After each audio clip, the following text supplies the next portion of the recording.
इसे कहते हैं बड़ी शुरुआत। जब तक दुनिया में बात ना हो रही हो तब तक किसी के कानों में बात नहीं पहुंचती और ना ही कोई जान पाता है। और ये भारत अच्छे से समझ चुका है, तभी भारत अपने हर सेक्टर को विश्व स्तरीय बनाने में लगा हुआ है ताकि दुनिया भी भारत की ताकत को महसूस कर सके। और इसी के चलते भारत का ग्राफ दिन प्रतिदिन नई ऊंचाइयों को छूने में लगा हुआ है। ये तो आप जानते होंगे कि भारत ने एक आयातक से लेकर एक निर्यातक के रूप में बड़ा लंबा सफर तय किया है और अब वो सफर पूरा हो चुका है क्योंकि भारत अब रिकॉर्ड बनाने में लग गया है। दरअसल एक खबर गुजरात से निकल कर आ रही है जिसने दुनिया को चौंका कर रख दिया है। आपकी जानकारी के लिए बता दें कि 2007 तक भारत हर साल 6000 मैट्रिक टन फ्रेंच फ्राई का आयात किया करता था, लेकिन बीते कुछ सालों में इस इंपोर्ट के ग्राफ में बड़ा चेंज देखने को मिला है। एक डेटा के अनुसार भारत 2015 से हर साल लगभग 5000 मैट्रिक टन फ्रेंच फ्राई दुनिया के अलग अलग देशों को एक्सपोर्ट कर रहा है। ये जानना बेहद आवश्यक है कि कैसे गुजरात ने फ्रेंच फ्राई के निर्यात में भारत के लिए खेल ही बदल डाला है। यूं तो देश के कुल आलू उत्पाद का महज 7.42% ही गुजरात उपज करता है, फिर भी वो फ्रेंच फ्राई का सबसे बड़ा निर्यातक बनने में कामयाब रहा है। इसका सबसे बड़ा कारण है गुजरात की 3 बड़ी कंपनियां McLane food, Iscon Balaji foods और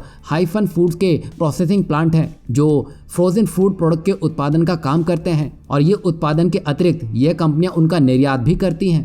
बता दें कि ये कंपनियां न केवल जमे हुए आलू के उत्पादों के प्रमुख निर्यातक हैं बल्कि भारत के प्रमुख बर्गर किंग चेन्स के सबसे बड़े आपूर्तिकर्ता भी हैं। और वर्तमान समय में McDonald's, वेंडीज, Subway, KFC, burger king और डोमिनोज जैसी फास्ट फूड श्रृंखलाओं की पैठ हैं जो कि भारत में जमे हुए आलू के बाजार में महत्वपूर्ण योगदान देती हैं। और हाल फिलहाल की बात की जाए तो नीदरलैंड और बेल्जियम के कई उपकरण निर्माता भी गुजरात में अपनी मैन्युफैक्चरिंग फैसिलिटी स्थापित करने के लिए नजर गड़ाए हुए हैं।